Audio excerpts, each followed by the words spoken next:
것을 안다는 것 자체가 저한테 너무 감동이었어요. 백석시 쉬워요. 시. 네, 시의 시자인데요. 시자는 말씀 원자와 절사자로 이루어져 있죠. 그래서 다른 데에는 작가, 소설가, 예술가 뭐 다 가자를 붙이는데 왜 시인한테는 시인 그래요? 왜 그러냐면 우리 여러분들이 모두 다 시인이세요. 그래서 인간은 시를 하면서 살아가라고 그렇게 설계가 되었는데 요즘에 우리 삶에서 시가 살짝 타락이 되었어요.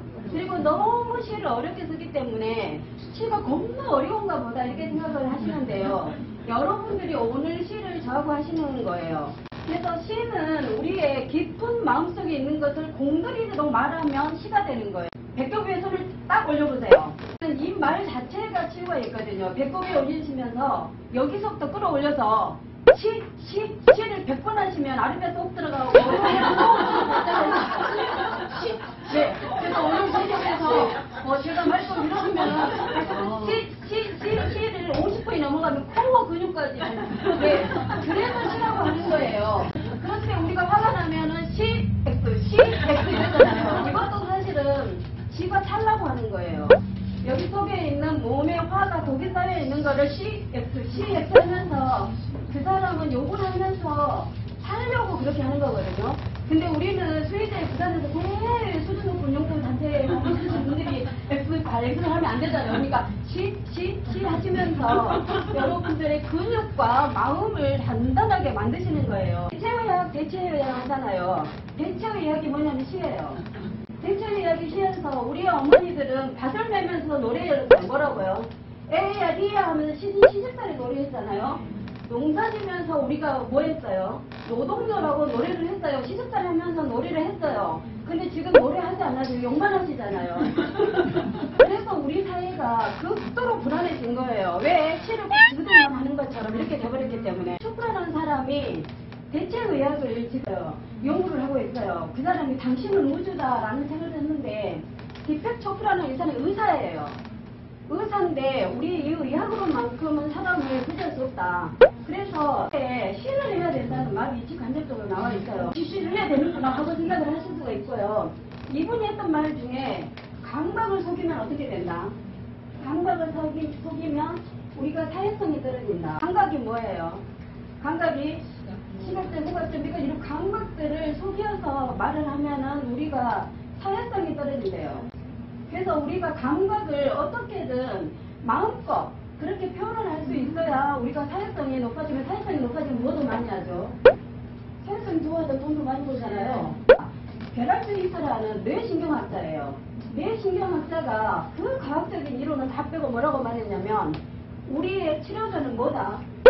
그 사람은 시인이 아니니까 말을 하겠어요. 그런데 사실은 시적인 언어를 우리가 사용할 수 있을 때 우리는 뇌신경, 그 중에서도 불안은 좋은 것도 있고 나쁜 것도 있죠.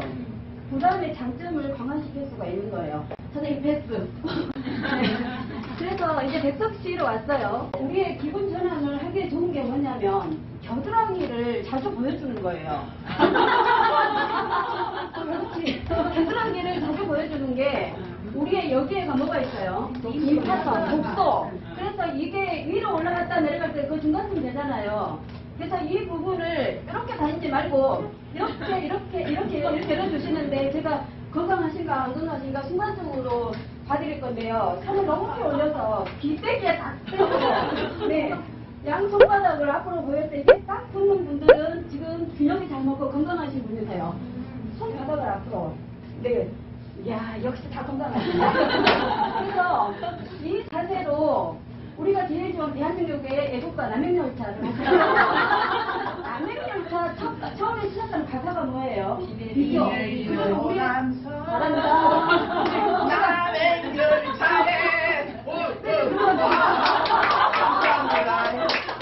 그래서 이렇게 하실 건데요. 우리가 감각을 속이면 뭐가 떨어진다고요? 앞말에 0초 몇 초 상관으로 내가 무슨 말을 할 것이냐를 생각해야 돼요. 그러면 치매가 안 걸려요. 그래서 비 내리는 오랑서 비가 어디서 내려요? 그러면 이 노래가 이 광고 나가는 동안에 하나, 둘, 셋, 넷, 다섯, 여섯 하다가 비 내리면 바로 이로. 선생님, 비는 언제 내릴까요? 아시잖아요? 하나, 둘, 셋, 넷. 노래를 왜 하는지.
시가 무슨 뜻이냐면 시는 마음속에 있는 깊은 곳에 있는 것을 표현하는 게 시예요. 그냥 뜻이 아니라 마음속에 있는 것 깊은 말을 표현하는 게 시고요. 가요가는 뭐예요 그러면? 가요가는 그 말에다가 리듬을 붙이는 게 가요문이에요. 길게 늘어뜨려서 리듬을 넣고 하는 게 시험지 가요문인데요. 이 시험지 가요문이라는 말은 동양 최초로 시가 치유의 의미가 있다는 발언인데 그걸 제가 제일 먼저 발견했어요. 그게 바로 백석시의 시에 있다. 그래서 백석시가 쉽다고 하시는 분은 쉽다고 하시고 어렵다고 하시면 어렵다고 하시는데 저는 문학 실험 관점에서 백석시를 바꾸기 때문에 어려운 건 뺄수 쉬운 것만 가지고 하는데 아까 선생님께서 말씀하실 때 잼이라고 하셨어요. 프랑스에서 잼 하는데 그냥 원래 백석시인을 해석하는 부분에 잼이라고 해석이 되어 있어요. 네, 왜 잼이라고 해석했냐면 백석시인은 그렇게 의미도 있지만 뭐의 재미도 있다. 말하는 발음의 재미도 느끼게끔 하기 위해서 프랑스에서 잼 이렇게 한 거예요. 그래서 우리가 백석이 자기 연명인데 백석 시인이 모든 머리끈 휘날리고만 다녔잖아요. 이 백석 시인한테는 나리시스적인 생각이 있어요. 그래서 요새는 나리시스트하고 요즘에 백석이 태어났다면 저 나리시스트 애쓰기 이랬을 거예요. 그런데 우리에게는 나리시즘이 필요해요. 자기를 안아주고 자기를 어떻게든 멋있게 포장을 해서 할 수 있는 나리시즘이 필요해요. 그래서 자기를 사랑해야 결국은 누구도 사랑할 수 있는 거예요. 맞아요. 타자를 사랑할 수 있는 거잖아요. 그래서 투사라는 말은 정신의학과 심리에서는 안 좋은 걸로 하죠. 투사를 자기보다 약자에게 투사를 하거나 자기에게 두수무리한 대상에게 그 사람이 약해 보이면 하는 투사는 잘못되어서 정신의학과 심리학에서는 투사를 안 좋아해요. 그런데 우리 시에서는 투사가 감정이입이에요. 그래서 우리 시에서는 필요한데 백석 시인의 시에는 이 나리시즘이 잘 나타나 있어요. 그래서 그래서 아까 남친은 유동 마시봉방을 했는데, 자, 남친은 유동 마시봉방이 무슨 뜻이에요? 자, 남친은 유동 마시봉방은 띄어쓰기를 해서 읽내에 따라서 이 시 전체 해석이 들어있어요. 이것도 아마 백석 시인은 저는 대한민국에 유일하게 백석만을 천재 시인이라고 생각해요. 왜냐하면 이 사람은 사기 국어를 완벽하게 해냈잖아요. 조금 이따 나타샤 하면 다시 말씀을 드릴겠는데, 백석 시인은 이 나르시시즘을 그 남신의 유동 박시봉방에서 승화의 과정으로 나가는 거예요. 백석 시인의 시는 남신의 유동 박시봉방이나 거의 대부분의 시에서 처음에 시작은 애비도 있고 마누라도 없고 자식도 없는 그런 불쌍하고 거지 같은 가난에서 시작해요. 그런데 마지막에는 어떻게 결론이 나요? 높고 가난한 아름답고 인간의 슬프고 이렇게 태어났다고 이렇게 살아가야 된다고 성화하는 걸로 결론이 나요. 그래서 백석 씨가 사실은 일반 사람들이 그 사람을 발굴한 게 아니라 용부자들을 위해서 백석 시인이 계속 거론되다 보니까 사람들이 맞아 우리 마음하고 똑같아 이렇게 돼서 백석이 같은 백석이 된 거예요. 그래서 오늘 또 백석이를 준비시키는 거예요. 그래서 백석 시인은 이 콤플렉스, 인간이라면 콤플렉스를 다 가지고 있어요. 그 콤플렉스를 승화했던 시인으로 유명한데, 백석 시인의 콤플렉스는 시인이 콤플렉스가 있을 수밖에 없어요. 왜냐면 아까 앞에서 훌륭한 선생님들이 다 말씀하셨는데요. 백석 시인의 집이 뭐했던 집안이죠? 백석 시인의 집안은 오선고고 앞에서 아버지가 차라리 사진관을 하지 뭐를 했어요? 하숙을 했어요. 하숙집을. 그러면 오선고고의 선생님들과 학생들이 저희들이 와서 자기 엄마의 밥을 먹고 빨아들여 주고 방청소를 해주는 그런 집안에서 백석 시인의 장남이잖아요. 그래서 1912년 평화부터 종주시 갈사를 추진한 백석 기분이 어떻겠어요? 우리 아버지는 선생님들과 학생들을 이렇게 떠받드는 학습지 주인이잖아요. 그때 이 사람은 오갈 곳이 없어요. 이리로 가나 저리로 가나 항상 학생과 선생님들이 들끓는 곳에서, 그래서 백석 시를 맨 처음 무신이 리허설하는 시가 있거든요. 도구로 가도 방으로 가도 사방으로 가도 대문으로 나가도 귀신들이 굽실거려서 나는 오갈 데가 없다. 근데 마지막 끝머리는 달걀고신을 말하면서 헤헤 이런 웃음이 나오도록 끝이 나요. 그래서 아이들은 놀이를 하잖아요. 아기들은 놀이를 하는데 우리 어른들은 뭐예요? 놀이로. 우리에게 놀이가 있어야 우리가 정확하게 정상적으로 살아갈 수가 있어요. 그래서 놀이를 만드셔야 돼요. 여기서 점프타기를 할 수는 없잖아요. 말타기 이런 것은. 우리에게 어울리는 놀이를 찾아야 우리가 예술적인 승화를 하는 거예요. 신정민 선생님이나 이렇게 시 쓰시는 선생님들만이 시로 승화를 하는 게 아니라 여러분들이 모두 다 시인이기 때문에 우리가 어떤 놀이를 찾아서, 근데 우리가 막 숨바꼭질하고 넣을 수는 없잖아요. 우리가 여기서 숨바꼭질 하면 그거 태화예요, 태행. 너무 멋있다, 웃음소리. 이렇게 같이 웃으면서 언어 유희를 하면서 우리는 그거를 놀이를 만들어서, 이 지금 신경뇌학자나 요즘에 엄청 잘 나가는 분들이 계속 이야기하잖아요. 이렇게 피티카카 하면서 놀 수 있는 사람하고 놀아야 우리가 행복하다고 했잖아요. 그래서 우리가 언어 유희를 할 수 있어야 돼요. 그래서 백석 시인은 그 콤플렉스와 불안한 열등의식을 말의 유희로, 처음에는 어떻게 시작을 한다고요? 거지 같은 가난뱅이에서 처참한 나로 시작해서 마지막에는 높고 아름답고 거룩한 숭고한 자기로 결정이 나는데, 자, 남신우주 유동 박시봉방을 남신우주 띄우고 유동 띄우고 박시봉 띄우고 방 이렇게 하면 남신우주 유동 방이 처음부터 끝까지 해석이 되는데, 남신우주에 있는 버드나무가 있는 동네에 박시봉이라는 사람의 집에서 내가 죽을 뻔하는 이야기를 쓰는 거예요. 이 내적 갈등을 승면하고 눈눈상 방에서 내가 죽을 수밖에 없다. 그런 처참한 내가 촛불이라도 갖다 주면 그걸 끌어안고 손까지 끼고 방에서 빙글빙글하는 모습이 쭉 나오는데, 여러분들도 내가 지금 살고 있는 주소지를 남신의 유독 박시봉 막 이런 식으로 띄어쓰기 하지 말고 한번 쫙 읽어봐서 자기 고향을 해도 돼요. 시작. 전남자는 이게 제가 본뜻인데요. 나의 주소지를 빠르게 한번 해보세요. 그러면 지금 내가 심리적으로 어떤 처지에 처해 있는가가 무의식적에 있는 나의 무의식이 보인다니까요. 다시 해봐. 시작. 사실은 근데 뭐 양으로 180이 사람이 너무 느리다 근데 사람이 그거 하세요. 남친의 유동 같이 보고 시작. 그러면 말을 할 수 있는 말을 빨리 하는 걸로 한번 해보세요. 그러다 보면은 나의 말에 언어 유희가 생기고 느슨감이 생기거든요. 근데 내 주소지 너무 길어서 도저히 안 되겠다 싶으면 백석씨 남친의 유동 같이 공부하고 하시면 돼요. 그래서 이 콤플렉스 어떤 콤플렉스인지 아시겠죠? 자기 집이 학습집이에요. 엄마 아버지가 선생님과 내 학생들에게 모두 다 이렇게 한마디로 종노릇을 하고 있는 거잖아요. 그렇기 때문에 백석씨는 콤플렉스와 불안을 계속 시달리게 되는데 결피스나 이 예술이 아들러라는 교육학자 이야기 많이 들어보셨죠? 아들러하고 프로이트하고 크게 다르지 않아요. 그런데 프로이트는 리비더에 집중해서 4세, 5세의 그런 기억과 그런 삶의 너무 성적인 것에 초점을 맞추어서 그렇게 분석을 하잖아요. 아들러는 우리가 받아들이기 싫은 미움받을 용기에서 받으시 된 게 아들러의 이론인데요.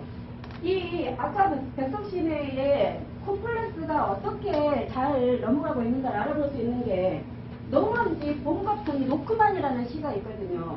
이 시에는 백석시인의 어머니가 기생이니 뭐니 이런 이야기가 나오잖아요. 그런데 백석시인 나 우리 엄마 기생 아니야. 저 예쁘기가 거듭나고 이런 말 안 해요.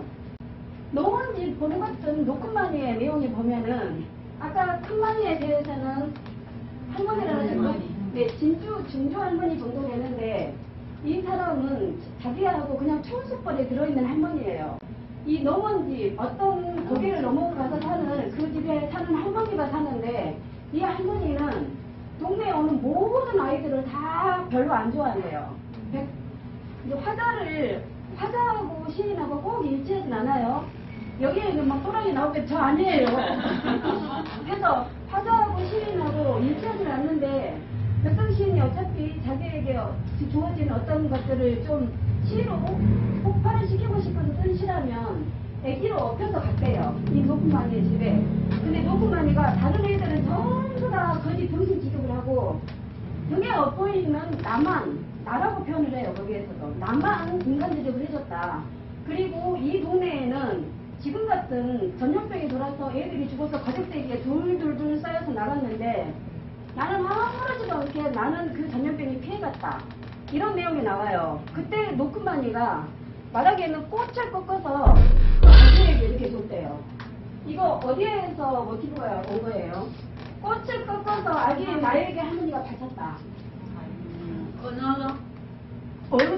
잘하셨어요. 일단 노래 불러야 되는데 어떡하지? 그러면 그 꽃을 받은 사람은 누구예요? 부인이죠. 여성 왕이죠. 그래서 벽석시인은 여성에 대한 그런 게 좀 남달라요. 여성에 대한 게 남달라서 자기가 꽃을 받아서 나는 이렇게 대단한 사람이고 우리 엄마가 나를 뵀을 때 범이 우리 집으로 오는 태몽꿈을 꿨다 하더라. 내 엄마는 서울에 있는 엘리트 여자야. 그 말이 여기에 나와요. 그러면 구분 열절하게 지침을 쫓아서 우리 엄마 그냥 아니었다 이렇게 한 게 아니라 시 한편으로 자기가 먼저 치유되고 이거를 읽는 사람이 아니라잖아. 백석 엄마 서울 여자야, 배운 여자야 라고 오해와 의심을 한마디로 딱 덮어버리는 시가 너무 이제 본같은 노크만이니까 또 우리 여기 대표 선생님이 여기에 오시는 선생님들이 공부하기를 겁나 좋아하신대요. 아니요. 네. 아주 열심히 열공 빡고 하시는 분들이시라고 말씀하셔서 이 시를 꼭 찾아서 읽으시면서 우리 선생님들이 태몽이 뭐였는지 어머니한테 한번 물어보면서 자기의 존재가 얼마나 소중한 존재인지를 한번 백석시인처럼 써보세요. 백석시인은 오전환이라는 시인이자 평론가가 감정의 쓰레기 같은 것들을 뒤적뒤적 아무래도 정리도 하지 않고 창고에다가 차곡차곡 쌓아놓은 모든 고의의 장난집이라고 평가를 받은 적이 있어요. 감정을 두서없이 막 창고에다가 재놓은 것 같다라는 그런 백석시인의 시를 시처럼 취급을 안 했어요. 근데 지금 우리한테 지금 이게 필요한 때예요. 우리는 감정을 두서없이 내놓고 퍼부어서 말할 때가 필요해요. 그것을 세상에 나가서 나 에어컨 스스로 가라는 글 같은 사람이다 이야기하면 사람들이 미쳤는가 보다 하잖아요. 글로 써서 이 농원진 봄 같은 높은